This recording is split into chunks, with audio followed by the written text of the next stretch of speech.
اعوذ باللہ من الشیطان الرجیم، بسم اللہ الرحمن الرحیم۔ الحمد للہ رب العالمین، والصلاة والسلام علی اشرف الانبیاء والمرسلین وآلہ الطیبین الطاہرین۔ اعوذ باللہ من الشیطان الرجیم۔ وَإِن يُكَذِّبُوكَ فَقَدْ كَذَّبَتْ قَبْلَهُمْ قَوْمُ نُوحٍ وَعَادٌ وَثَمُودُ وَقَوْمُ إِبْرَاهِيمَ وَقَوْمُ لُوطٍ وَأَصْحَابُ مَدْيَنَ وَكُذِّبَ مُوسَىٰ فَأَمْلَيْتُ لِلْكَافِرِينَ ثُمَّ أَخَذْتُهُمْ فَكَيْفَ كَانَ نَكِيرِ۔ اگر لوگ آپ کی تکذیب کرتے ہیں تو ان سے پہلے بھی تکذیب کی، قوم نوح نے اور قوم عاد اور ثمود نے اور قوم ابراہیم اور قوم لوط نے اور مدین والوں نے بھی، اور موسیٰ کی بھی تکذیب کی گئی۔ بس میں نے کفار کو پہلے مہلت دی، پھر میں نے انہیں گرفت میں لے لیا، پھر دیکھ لو میرا عذاب کیسا سخت ہے۔ رسالۃ المآب صلی اللہ علیہ وآلہ وسلم کو اسی تکذیب کا سامنا تھا کہ لوگ کہتے تھے کہ آپ اللہ کے رسول نہیں ہیں، کیونکہ مشرکین کا یہ عقیدہ تھا، ان کے مذہب کا یہ موقف تھا کہ انسان جو ہے وہ اللہ کا نمائندہ نہیں ہو سکتا۔ اگر اللہ کسی کو نمائندہ کرنا ہوتا تو کسی فرشتے کو بھیجتا۔ بشر اللہ کی نمائندگی کی اہلیت نہیں رکھتا، اس لیے وہ وحی رسالت اور معاد کے قائل نہیں تھے۔ جب قائل نہیں تھے، کوئی بھی رسول آتا تو اس کی تکذیب ہو جاتی، اور یہ مشرکین کا ہی نہیں، تقریباً انسان کا یہ حال کم و بیش ہر زمانے میں ہوتا ہے کہ ایک انسان ہے، عاقل انسان ہے، اس کائنات میں اللہ تعالیٰ کا سب سے بڑا معجزہ ہے یہ انسان، یہ اللہ کی نمائندگی نہیں کر سکتا، اور وہ بے حس و حرکت، بے جان بت معبود بن سکتا ہے۔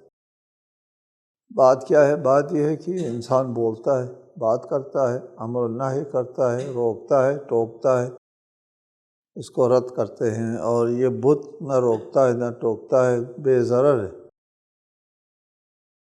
اس کو مان لیتے ہیں۔ کم و بیش ہر زمانے میں ایسے ہوتا ہے، یہ بولنے اور بات کرنے والوں کے لوگ مخالفت کرتے ہیں، اور کوئی شخص اگر بت کی طرح بیٹھ جائیں تو اس کی مخالفت نہیں ہوتی، یا خاموش چیزوں کی جو ہے لوگ وہ کرتے ہیں، پوجا کرتے ہیں، بتوں کی پوجا کرتے ہیں۔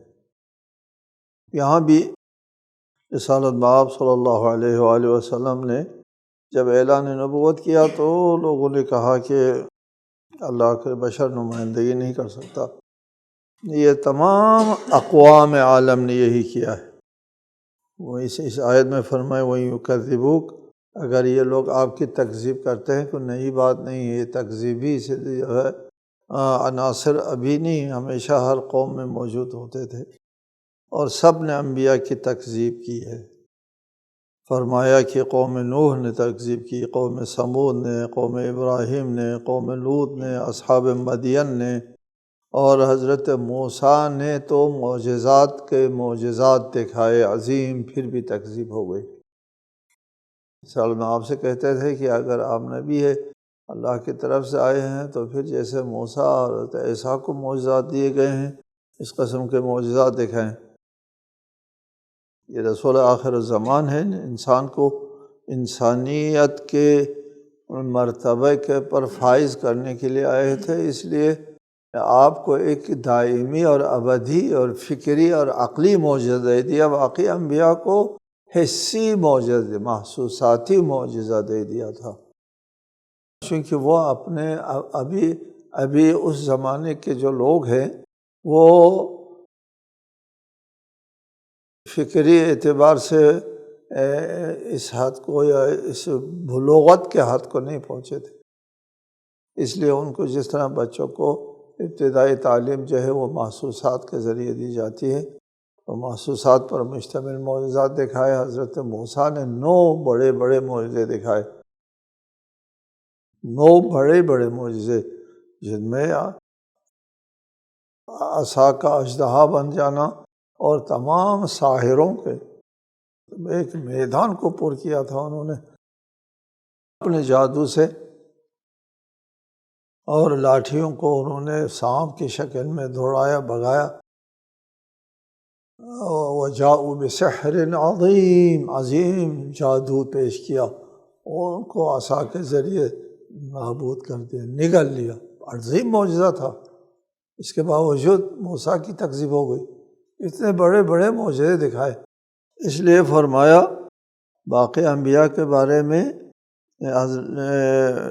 تقریباً تکذیب کا ذکر ہے، لیکن موسیٰ کے بارے میں خصوصی سے ذکر فرمایا۔ وَكُذِّبَ موسیٰ کے تکذیب کا ذکر جو ہے مستقل طور پر کیا ہے۔ فَأَمْلَيْتُ، اب یہ ایک سوال آتا ہے ذہنوں میں، اگر آپ رسول ہیں، وہ کہتے تھے کافر مشرکین یہ کہتے بھی تھے کہ آپ ہم کو ڈراتے ہیں قوم عاد قوم سمود کے ساتھ جو کچھ ہوا وغیرہ، ہم ایک عرصے سے آپ کی تکذیب کر رہے ہیں، کچھ بھی نہیں ہوا، ہم ٹھیک ٹھاک جی رہے ہیں، زندگی کر رہے ہیں، ہمارا کوئی بال بھی کا نہیں ہوا، کیا ہونے والا ہے، ایسے ہی باتیں کرتے ہیں۔ تو اس کا جواب دیا کہ اللہ تعالیٰ جرم سرزد ہوتے ہی مواخذہ نہیں کرتا، فوری طور پر، ادھر جرم سرزد ہو گیا اور ادھر سزا مل گئی، یعنی مجرم جرم سرزد ہوتے ہی اس کو سزا مل جائے اور وہ تباہ و نابود ہو جائے، ایسا نظام اللہ کے ہاں نہیں ہے۔ جرم سرزد ہوتا ہے، لیکن فَأَمْلَيْتُ، اللہ تعالیٰ مہلت دیتا ہے، مجرم کو مہلت دیتا ہے۔ اس مہلت دینے کا ذکر بہت مرتبہ ہوا ہے، قرآن مجید میں جا بجا ذکر ہوا ہے کہ اس مہلت دینے میں مصلحت ہے۔ اللہ تعالیٰ کا نظام کائنات اس بات پر قائم ہے کہ جرم سرزد ہوتے ہی فوری سزا نہیں دینا ہوتی، اس کو مہلت مل جاتی ہے۔ مہلت ملنے میں ایک یہ ہے کہ اس مجرم کی نسل میں مومن ہے۔ دوسری بات یہ ہے کہ یہ مجرم ابھی جرم کرتا ہے، بعد میں جرم چھوڑ کے توبہ کرنے والا ہے۔ تیسری صورت یہ ہے کہ یہ توبہ بھی نہیں کرے گا، اس کی نسلوں میں بھی کوئی مومن نہیں ہے، اس کو مہلت دی جاتی ہے تاکہ یہ سزا ہے، مہلت دینا بھی ایک سزا ہے تاکہ اس کے جرم میں اضافہ ہو جائے، عذاب میں بھی اضافہ ہو جائے۔ اور مومن کو بھی مہلت ملتی ہے، مومن کے لیے مہلت ملنا جو ہے وہ رحمت ہے، اور مشرک اور کافر کے لیے مہلت ملنا جو ہے وہ عذاب ہے، اس کے لیے نقمت۔ فَأَمْلَيْتُ لِلْكَافِرِينَ، میں نے کافروں کو مہلت دی۔ ثُمَّ أَخَذْتُهُمْ، مہلت کے بعد پھر میں گرفت میں لیتا ہوں۔ فَكَيْفَ كَانَ نَكِيرِ، پھر دیکھو میرا عذاب کتنا سخت۔ فَكَأَيٍّ مِّن قَرْيَةٍ أَهْلَكْنَاهَا وَهِيَ ظَالِمَةٌ فَهِيَ خَاوِيَةٌ عَلَى عُرُوشِهَا وَبِئْرٍ مُّعَطَّلَةٍ وَقَصْرٍ مَّشِيدٍ۔ پھر یہ نہ سمجھو کہ تم کو جو مہلت مل رہی ہے وہ تمہارے حق میں ہے، پھر قابل فکر ہے کتنی ہی بستیاں ان کے ظلم کی وجہ سے ہم نے تباہ کی اور وہ اپنی چھتوں پر گری پڑی ہیں، اور کتنے کنویں اور اونچے قصر بیکار پڑے ہیں۔ دیکھو یہ فَكَيْفَ كَانَ نَكِيرِ کی تفصیل کہ میرا عذاب کتنا سخت ہے، کتنا سخت ہے، اس کا مطالعہ اگر کرنا ہے تو ان بستیوں کا مطالعہ کرو، جن بستیوں نے وَهِيَ ظَالِمَةٌ، یعنی ان بستیوں کے رہنے والے ظالم تھے، ان لوگوں نے بھی انبیاء کی تکذیب کی، ان سے جرم سرزد ہوا، ان کو مہلت دی، اور مہلت دینے کے بعد فَهِيَ خَاوِيَةٌ عَلَى عُرُوشِهَا، وہ بستیاں جو ہے وہ تباہ ہو گئیں۔ وبئر معطلۃ وقصر مشید، دیکھو کتنے کنویں ہیں جو خشک پڑے ہوئے، معطل ہے۔ ایک زمانہ ایسا تھا کہ اس کنویں کے گرد و پیش میں بہت رونق لگی رہتی تھی، بہت رش لگا رہتا تھا، اور لوگ آتے جاتے وہاں سے پانی لے جاتے۔ اور آج معطل ہے، کوئی وہاں پر زندگی نہیں ہے، کیونکہ وہاں کی آبادی تباہ ہو گئی، اور وہ کنواں بھی بیکار پڑا ہے، اس کنواں سے فائدہ اٹھانے والا کوئی نہیں۔ وہ دیکھ لو یہ کہ میرا عذاب کتنا سخت ہے۔ وقصر مشید، اور کتنے اونچے قصر جو ہے وہ اس وقت کھنڈرات کی شکل میں ہیں۔ ان کو جا کر کے دیکھو کہ وہ کسی زمانے میں ان قصور میں، ان محلات میں بیٹھ کر کے کتنی رعونت کے ساتھ ہمارے انبیاء کی تکذیب کیا کرتے تھے۔ آج دیکھو ان محلات کو، دیکھو کس حال میں پڑے ہوئے ہیں۔ یہ سب مشرکین مکہ کو بتانے کے لیے کہ تم کو اس وقت جو مہلت مل رہی ہے وہ مہلت تمہارے لیے باعث عذاب ہے، اور وہ مہلت جو ہے وہ اللہ تعالیٰ کے نظام کا حصہ ہے۔ دیکھو مہلت جب ختم ہو جاتی ہے تمہارا کیا حشر ہوتا ہے۔ آج ہم دیکھ رہے ہیں کہ ان کا کیا حشر ہوا۔ افلم یسیروا فی الارض فتکون لهم قلوب یعقلون بها او آذان یسمعون بها فإنها لا تعمى الابصار ولكن تعمى القلوب التي في الصدور۔ کیا یہ لوگ زمین پر چلتے پھرتے نہیں ہیں کہ ان کے دل سمجھنے والے یا ان کے کان سننے والے ہو جاتے؟ حقیقتاً آنکھیں اندھی نہیں ہوتی، بلکہ وہ دل اندھے ہو جاتے ہیں جو سینوں میں ہوتے ہیں۔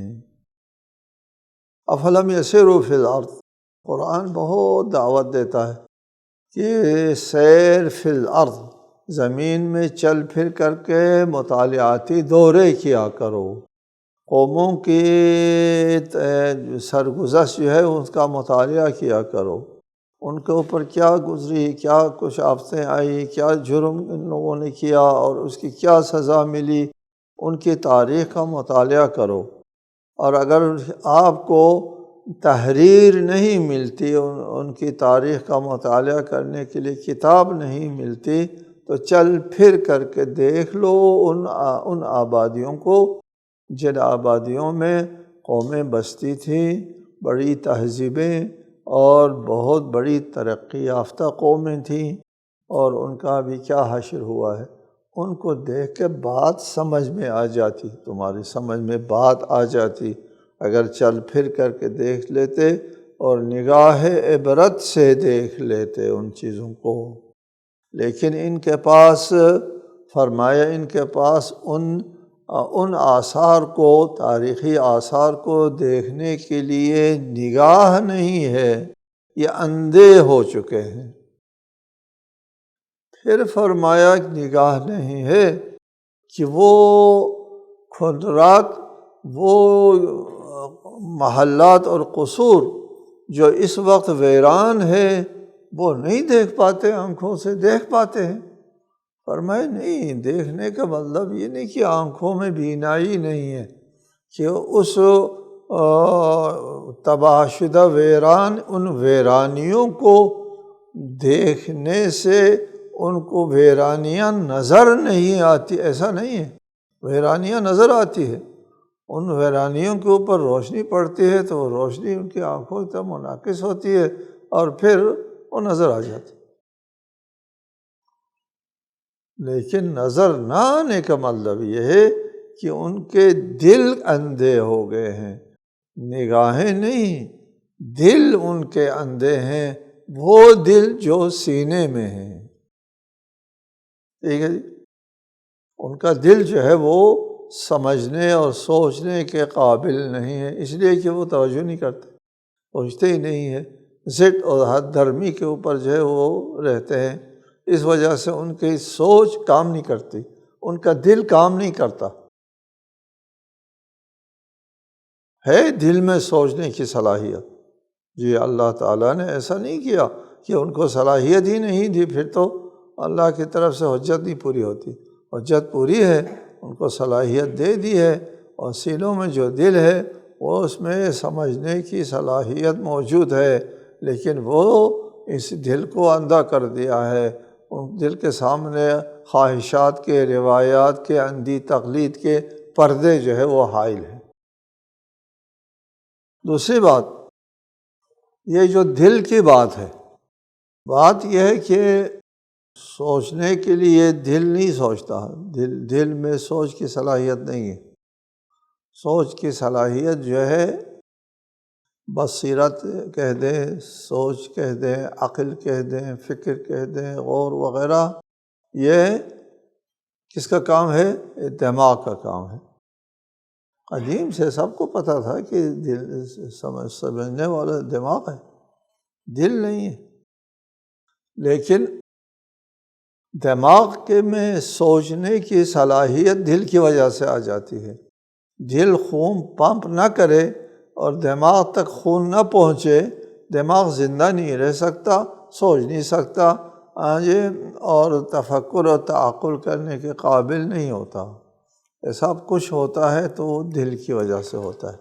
اس لیے ساری بات جو ہے وہ نسبت دی جاتی ہے دل کی طرف، نسبت الشیء الی سببہ، سبب کی طرف، کبھی مسبب کی طرف نسبت دی جاتی ہے، ایک بات۔ دوسری بات محاورہ ہے۔ محاورہ ہے، قرآن انسانی محاورے میں بات کرتا ہے، انسانی محاورے میں بات کرتا ہے۔ قرآن سائنسی کتاب نہیں ہے، سائنس کے کلاس میں بات نہیں ہو رہی، معاشرے میں لوگوں کی رہنمائی کے لیے باتیں ہو رہی ہیں۔ مثلاً آپ جب بات کرتے ہیں، یار میرے دل میں ایک بات ہے، تو شاگرد جو ہے وہ آپ کو ٹوکے کہ سر بات دل میں نہیں ہوتی، بات دماغ میں ہوتی ہے، تو وہ کیا کہے گا؟ میں سائنس کا درس نہیں دے رہا ہوں، میں محاورے میں بات کر رہا ہوں۔ ٹھیک ہے؟ محاورے میں کیا کہتے ہیں؟ بات میرے دل میں ہے، بات سینہ بسینہ چلتی رہی ہے، یہ بات سینہ بسینہ، تو باتوں کو دل کی طرف یا سبب کی وجہ سے کہ چونکہ دماغ میں سوچنے اور فکر کرنے کی صلاحیت دل کی وجہ سے ہے، یا محاورے کے طور پر۔ محاورہ ہے کہ اللہ تعالیٰ فرماتا ہے قرآن مجید میں کہ اپنے لیے ید کا ذکر کرتا ہے، بل یداہ مبسوطتان ینفق کیف یشاء، اللہ کے دونوں ہاتھ کھلے ہوئے ہیں۔ لما خلقت بیدی، جس کو میرے دونوں ہاتھوں نے بنایا تھا۔ اللہ اپنے لیے ہاتھ، اللہ کے ہاتھ ہوتے ہیں مگر ہاتھ نہیں ہوتے ہیں، محاورہ ہوتا ہے یہ۔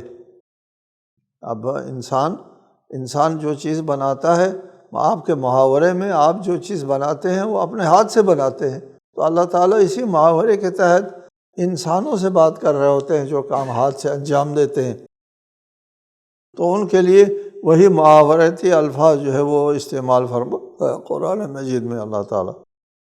تو یہاں بھی یہی ہے کہ بات دل میں، یہ لوگ اندھے ہو گئے ہیں، ان کے دل اندھے ہو گئے ہیں۔ دل سے مراد فکر اور عقل کی وہ ہے کا اندھا ہونا مراد۔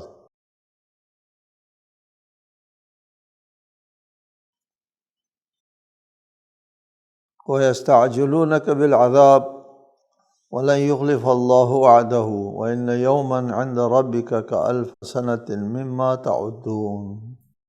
اور یہ لوگ آپ سے عذاب جلدی طلب کر رہے ہیں، اور اللہ اپنے وعدے کے خلاف ہرگز نہیں کرتا، اور آپ کے پروردگار کے ہاں کا ایک دن تمہارے شمار کے مطابق 1000 برس کی طرح ہے۔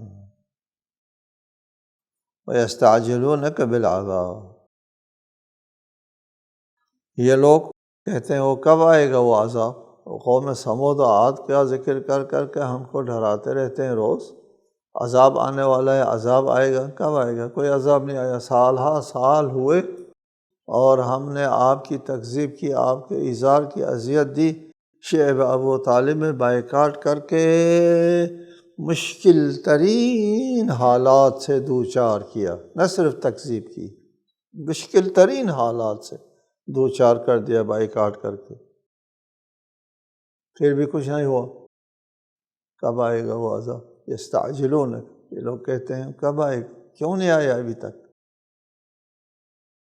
فرمایا وَلَن يُخْلِفَ اللَّهُ وَعْدَهُ، یہ عذاب آنے والا ہے، اللہ کا وعدہ ہے، اور اللہ اپنے وعدے کے خلاف نہیں کرتا۔ ممکن نہیں ہے کہ اللہ تعالیٰ ایک وعدہ کرے اور پھر اس وعدے کی خلاف ورزی کرے، وعدہ کر کے مکر جائے، یہ کام نہیں کرتا اللہ تعالیٰ۔ لن یخلف اللہ وعدہ، خدا وعدہ خلافی نہیں کرتا، اس لیے کہ وعدہ خلافی فعل قبیح ہے، قبیح فعل اللہ انجام نہیں دیتا۔ ٹھیک ہے، سمجھا؟ اس موقف کو سمجھیں گے، اللہ قبیح فعل انجام نہیں دیتا، اللہ سے قبیح فعل صادر نہیں ہوتا۔ ہم یہاں اسے کہتے ہیں کہ ظلم قبیح ہے، ظلم اللہ سے صادر نہیں ہوتا، وعدہ خلافی قبیح ہے، قبیح عمل اللہ سے صادر نہیں ہوتا۔ یہاں سے ہمارا موقف یہ ہے کہ بعض چیزیں ایسی ہیں جو بذات خود حسن اور بذات خود قبیح ہے، سمجھیں گے اس چیز کو؟ یہ آپ کا موقف یہ ہے کہ بعض چیزیں ایسی ہیں جو بذات خود قبیح اور بذات خود حسن ہے، اس کو کسی نے قبیح نہیں کیا، خود قبیح ہے، بذات خود قبیح کا مطلب یہ ہے یہ اس کو کسی نے حسن نہیں کیا، یہ بذات خود حسن ہے، یہ آپ کا موقف۔ ٹھیک، ظلم بذات خود قبیح ہے، عدل و انصاف بذات خود حسن ہے۔ عدل انصاف کو کسی نے حسن کیا تو حسن ہو گیا، ایسا نہیں ہے، عدل خود حسن۔ ظلم کو کسی نے قبیح کیا تو قبیح ہوا، ایسا نہیں ہے، ظلم بذات خود قبیح ہے۔ وعدہ خلافی بذات خود قبیح ہے، کسی نے قبیح نہیں کیا اس کو، ٹھیک ہے، اللہ اس کا ارتکاب نہیں کرتا۔ یہ حسن قبح عقلی کہتے ہیں اس کو، حسن قبح عقلی کے قائل ہیں۔ دوسرا نظریہ کیا ہے؟ دوسرا نظریہ یہ ہے، وہ کہتے ہیں ما قبحہ الشارع فہو قبیح وما حسنہ الشارع فہو حسن، کوئی بھی چیز بذات خود قبیح اور حسن نہیں ہوتی، جس کو شارع نے قبیح کیا وہ قبیح، جس کو شارع نے حسن کر دیا وہ حسن ہوتا ہے۔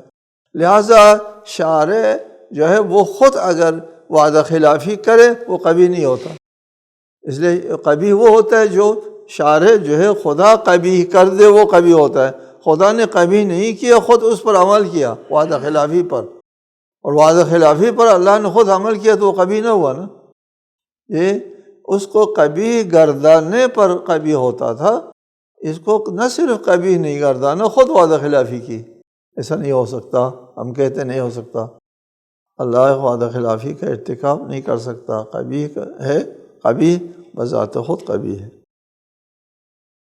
وَإِنَّ يَوْمًا عِنْدَ رَبِّكَ كَأَلْفِ سَنَةٍ مِّمَّا تَعُدُّونَ، اور پھر یہ جو مہلت کی بات ہے اور عذاب کب آئے گا اور مدت کا مسئلہ ہے کہ وہ آج کل بھی ایک ہے مسئلہ بنا ہوا ہے کہ زمان و مکان کا تصور جو ہے وہ آپ کا اور ہے، اور اللہ تعالیٰ کا اور فرشتوں کا اور دیگر غیر مادی چیزوں کا زمان و مکان کا تصور اور ہے۔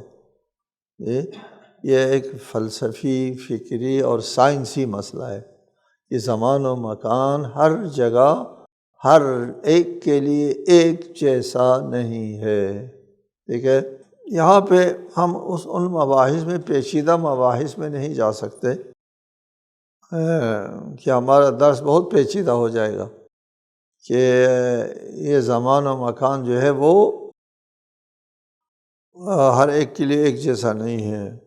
مجملاً اتنا معلوم ہونا چاہیے کہ اللہ تعالیٰ کا لیے کوئی زمان و مکان نہیں ہوتا، اللہ زمانی نہیں ہے، زمانہ مخلوق اللہ ہے، مخلوق۔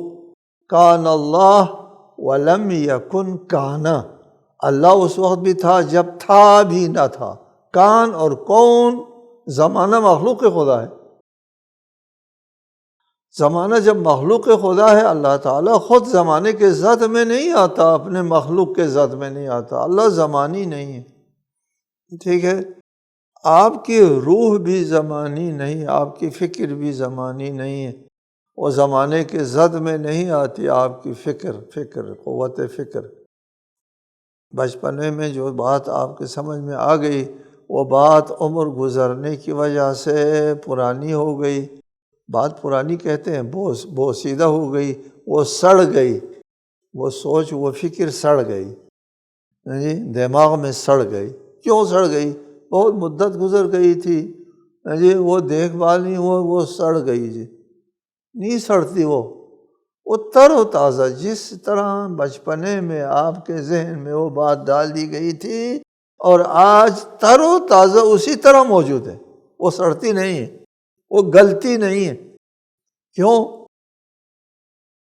میرا جسم زمانی ہے، جسم بوڑھا ہو جاتا ہے، جی ارذل العمر کو پہنچ جاتا ہے اور قوا مزمحل ہو جاتے ہیں، جواب دے جاتے ہیں، لیکن اس کو کوئی فرق نہیں پڑتا، کیونکہ یہ زمانی نہیں ہے، یہ ماورا، زمانے سے ماورا ہے۔ تو یہاں فرمایا تم کو، تمہارے لیے یہ زمانہ لگ رہا ہے، دیر لگ رہی ہے کہ کب عذاب آئے گا، اتنا وقت گزر گیا۔ جی یہ تمہارے لیے وقت ہوتا ہے، اللہ تعالیٰ کے لیے وقت اور زمانہ جو ہے وہ مسئلہ نہیں ہوتا۔ وَإِنَّ يَوْمًا عِنْدَ رَبِّكَ كَأَلْفِ سَنَةٍ مِّمَّا تَعُدُّونَ۔ یہ ایک مثال کے طور پر فرمایا، ایک مثال کے طور پر سمجھائے کہ اللہ کا ایک دن تمہارے 1000 سالوں کی طرح ہے، سالوں کی طرح ہے، جی كَأَلْفِ سَنَةٍ، ایک دن 1000 سالوں کی طرح ہے۔ السلام علیکم ورحمۃ اللہ وبرکاتہ۔